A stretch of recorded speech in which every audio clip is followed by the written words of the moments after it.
Hello, my name is Daniel, and thanks to you lovely lot clicking that like, subscribe, comment button, all of those things, this YouTube channel has somehow reached around 2.3 million views, for which I'm forever grateful for. In this video though, I'm going to show you what equipment I use to make videos on this channel on a mostly daily basis, alongside full-time work, alongside trying to be quite active in my life. I've gone a bit overboard in some areas, but I'll leave the opinions over to yourself. I'm going to break this down into video, audio, additional support, accessories, and then additional costs. And that last one is quite a big one, so please do feel free to hang around until the end.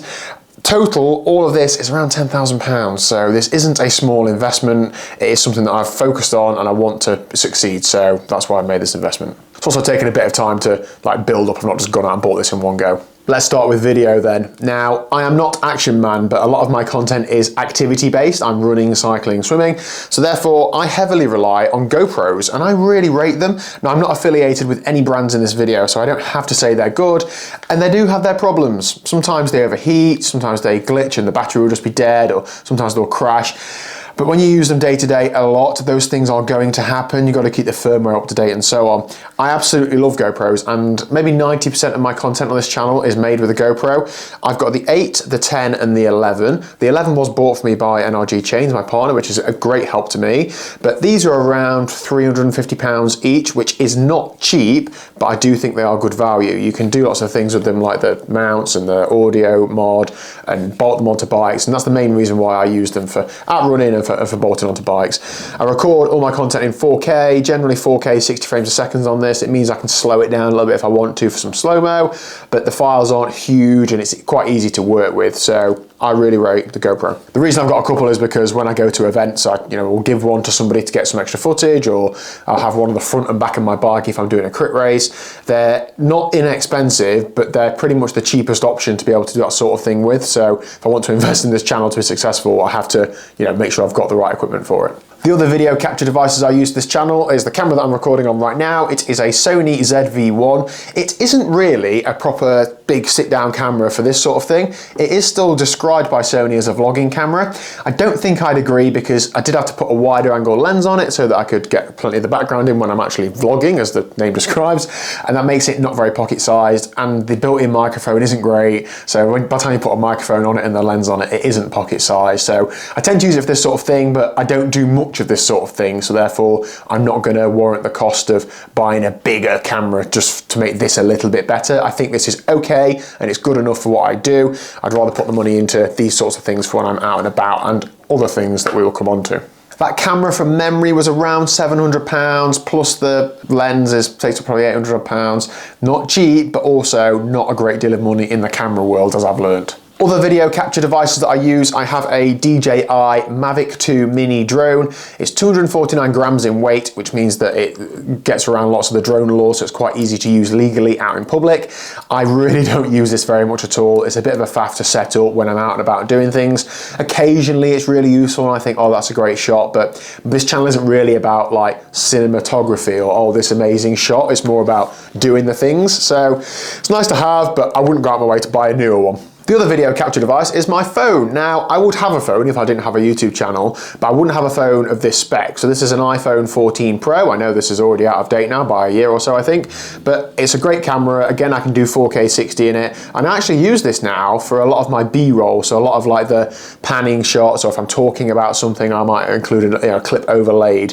I find the lighting really good on it. The stability is really good on it. And it's just easier to work with. I have a Mac I'm going to come to in a minute. I can record on here, airdrop it to my Mac, delete it off my phone, and it's done. It doesn't take up a huge amount of storage, and it's just I've always got my phone on me, so it's really easy to just use. So I think these are really underrated for YouTube channels. I mean, these aren't cheap. It all gets lumbered in with the contract, doesn't it? But the phone is about £1,000 if you want to buy a phone. I forgot to say how much the drone was. I think they're about £500, maybe £400. I can't remember, to be honest. The newer one's probably more expensive. Item number 2, but I would say that this is the most important area that you should focus on if you are trying to create and grow a YouTube channel, and that is audio. It's all well and good recording in 4K and having really stable shots and getting some great content, but if the noise is Nobody's going to watch it, people are going to click off. So the audio is where I invest a lot of my time and energy and money into making as good as it can be. Now when I'm out and about being action man, it's quite difficult to avoid wind noise sometimes, but you know, I do what I can. Started off with things like this. These are called wind jackets. These go over the top of GoPros and they do some work to rid the wind noise, but not an amazing job, but it's okay, and it's definitely okay for me to stuff in my jersey pocket if I'm out on the bike or something. So really do rate those for the cost, but they do deteriorate after a while and you end up going through, I probably went through like one a month of these and they're probably £10–15 each, so they add up. Another option is to get the GoPro Media Mod. So this is a slightly more directional microphone. So if I'm talking at it this way, it's not picking up as much noise in the background. This is really good for when I'm out on the bike or if I'm running on the road. If I'm running next to the road and the cars are going past, it won't pick up as much as the car noise. It'll pick up more of my voice, which is quite good for the video if you want to hear what I'm saying. And the wind jacket thing on the top of it is quite good as well. It's not amazing, but it's okay. I do find that this does cause the GoPro some issues. It very often will freeze or overheat when I'm using this, and when I take it off, it doesn't. So I don't know why that is, but that's what I found on both the GoPros really. I'd say one step up from this is this. I know this looks like a massive microphone. It isn't a massive microphone, it is just that bit inside. This is a Rode Go 2, I believe. It's £100. So it's not a massive amount of money for a microphone, but it is quite a lot of money, isn't it, for something that just collects sound. But this is the biggest reason why I get this. This is really directional, so it really won't pick up anything behind it. It's really good if you are pointing the camera at somebody, you want to hear what they're saying and not what somebody over there is saying. That's really good for that. But this big foam and furry wind jacket is great for wind noise. You'll often see people with massive ones, and that's generally to get rid of as much wind noise as you can. I find that this gets some really good quality audio. You can get little foam jackets for these ones, but I just find them not as good for removing wind noise. And to be honest, I use this all the time if I'm using this microphone, because I just think there's nothing worse than recording the content, getting home and then hearing it wind noise on it. There's not much you can do from there. I can use that on the GoPro, but it's just a bit ridiculous, isn't it? And I have to run a wire with it, and I tend to use it on the big camera if I'm using it for anything at all. The most recent upgrade I've made audio-wise is this microphone that I'm using now, so the DJI wireless microphones. These are about £250 or £280. There's two in here. You get a little receiver that goes on top of the camera. They're wireless, they last several hours. These are really good for picking up voice and for having audio on different people. Now they are limited by, I've only got two, so I can't have loads of them on other people. And if you're trying to video something and somebody else says something that's funny or you want to capture, you can't capture that audio, or it sounds distant on it because they haven't got a microphone on. So I try to only use them in situations like this when I'm sat down, or you might often see if Liz and I are doing something in the house, I will put one of these on each of us because it just picks up that audio a lot better, and I'm not having to work on, oh, where's it focused at? Oh, did I pick that up or not? Or is it echoey, or are those levels different? These are brilliant for that. But it does give you the risk of, oh, I forgot. So the other week I did something and I forgot to put this microphone on somebody. And when I've gone back to work through the footage, it's difficult to work with because I don't have the correct audio. There's also the faff of setup. So with a GoPro, I'm pulling it out of my pocket on and we're talking. With this, it's, oh, I'm gonna get the camera out, put the thing on, okay, put these on, clip on your jacket, turn it on. So, it's just a bit more of a faff. It is worth it in my opinion, but I couldn't be daily vlogging using that all the time. So workflow. Now I didn't really know exactly what to include in this, but I'll give you a flavor. So AirPods. Now, again, I would have some headphones if I wasn't a YouTuber, but these are brilliant because they work really well with my Mac, so I can transfer from my phone to my Mac seamlessly. It's really good. If I'm editing something or doing a voiceover, I want to hear what is being said on the video, but then me be able to talk over it without it picking up that. So I listen to the video on earphones. Say if I'm doing a race narration video, I'll listen to what's happening and talk over while I'm also recording what I'm saying, and then splice those two together, if that makes any sense. I'd probably just have some cheaper headphones if I wasn't doing that, but these are good. I have used these as microphones sometimes, but not amazing. Better to use something like this, but if you were not wanted to get all that sort of stuff, I'd definitely use something like that. I've got a 4K monitor that I have in my office that I use for work day to day, but I also do occasionally use for video editing. If I've got a bigger project, or if I want to have something on a couple of screens, I'll just plug into that and use it on a couple of screens. That was about £300. Again, worthwhile. Getting a good quality monitor, you can really see get up close with the video content you're working on. Perhaps a little bit wasted on me, but I'm always trying to future-proof myself with what I'm doing and buying. The biggest investment I made for workflow was this laptop, in fact. So this is a 2021 MacBook Pro. It's got a 1TB hard drive, 32GB RAM. It's got the M1 Pro chip, and I know this is all old tech now, a couple of years old, but it's brilliant. It can chew through 4K footage. The battery lasts for hours and hours, and this has been the biggest upgrade to me being able to make a daily video. When I make a video that's 10 minutes long and it's 4K and it's got some music in it and it's got various other things in it, it will render in about 3 or 4 minutes. And that is such a big difference to having to wait half an hour. Things like transferring files takes a lot less time as well. It's like a 2-minute job after a day of recording a vlog rather than a 20-minute job. So all those things add up when I'm trying to create quantity. And it's just a nice machine to work on. There's no lagging, there's no crashing. It is good, and I really value that, but it did cost me about £3,000.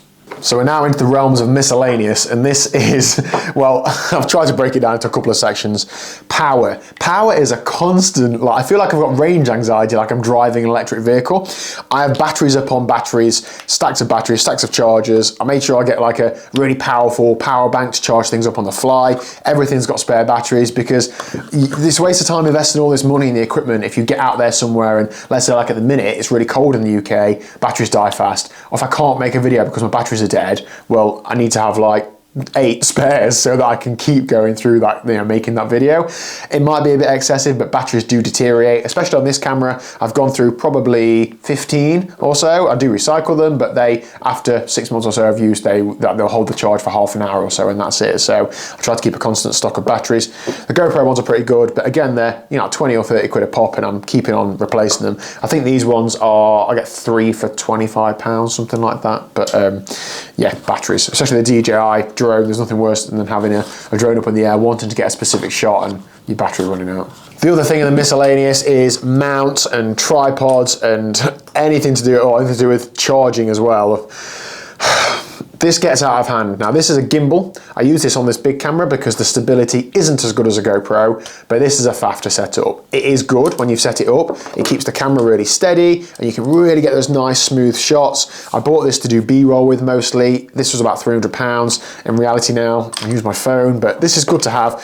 If I did a video with Louis Dunn earlier this year, and I went and videoed him running, and I was on a bike, so I can use a big camera. I want the footage to be stable. I'd use this in that scenario, but other than that, I don't know what other scenarios I'd use it in. It's one of those things that I've bought now, so I might as well keep, but I don't think I go out of my way to buy another gimbal. I just make sure the camera's set up for stability or use something else. Tripods, mounts, a mount for my mouth for the GoPro. I've got things bolted on the bike, on the saddle, and everywhere. I end up with a whole stack of mounts to attach cameras to things. It's just part and parcel of it. You learn what is good to use, and I've definitely learned don't buy cheap. You buy the cheap stuff, it just breaks on you, and then you're replacing it anyway. You might as well start out and get the better quality products. I've definitely tried the cheap stuff and it just doesn't work. I feel like I'm a bit of a charging snob now. Like, I won't use like an old USB like Apple charger to charge things. I have to use either a fast USB or USB-C charge plugs because they just charge that much faster. You do notice these things when you're charging it. When I bought my Mac, I upgraded to the fastest charger there is.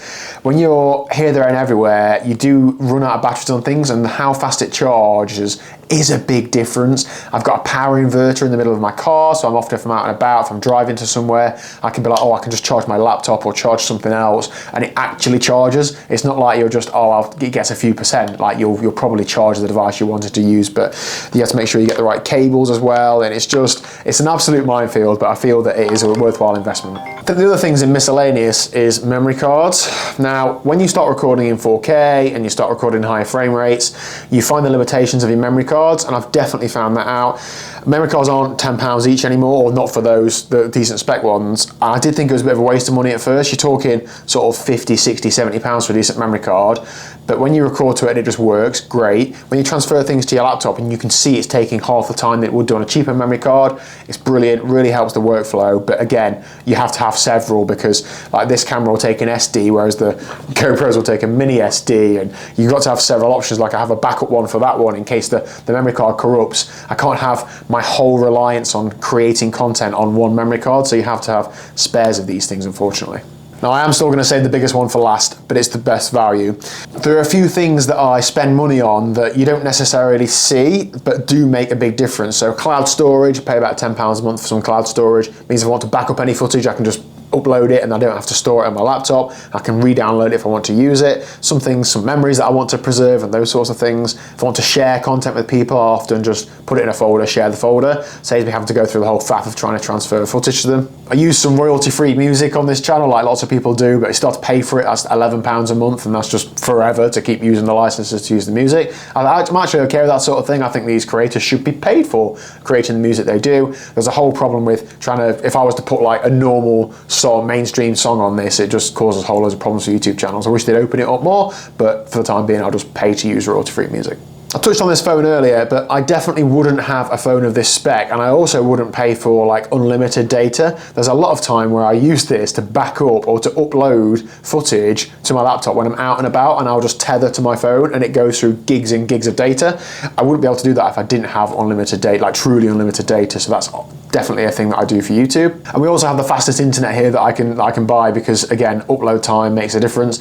If I want to click upload, I want it to take 5 minutes, not 20, because I'm usually on a time pressure. I want to get it done and uploaded and share things. And when you're recording in 4K, it's bigger files and all those sorts of things. So internet as well, I guess, is a YouTube related expense. And the biggest other expense, which has been about £2,500 I think this year, is Chris Wilson visuals, and that's been a brilliant investment. This year I wanted some support to be able to record videos at events without relying on my other half as much, to try and take it up a notch in terms of quality. So Chris helps me with creating thumbnails, he'll come to events with me and record the day for me, and he does lots of other things that I either don't have the time to do or aren't able to do, and he's a good sounding board for titles and thumbnails and ideas about videos, and he really gives me a lot more than he charges me for, but he does run a business, so he does charge me that. So I pay him a monthly fee to do the thumbnails for the video, and I also see it as a bit of a retainer, a bit of like a, you know, I'm paying you monthly, we have this ongoing relationship.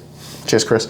And then, you know, he's more likely to come to and support me at the events and things, isn't he? Then I'll pay him a day rate on top of that. So that, I think, has been the biggest upgrade to my channel this year, but it has been a sort of like, in like speculate to accumulate, like I've got to sort of pay it forward, and like if I go to an event, it's going to cost me a few £100s to get a video out, but I'm not going to make that from that video, but more holistically, the channel might generate more than that because of those quality event videos, is my way of thinking. Right on cue, this camera battery died and the next two didn't work either, probably need replacing. That's it, that's my run through, hope you've enjoyed. Let me know any comments or questions down below and I'll see you again very soon.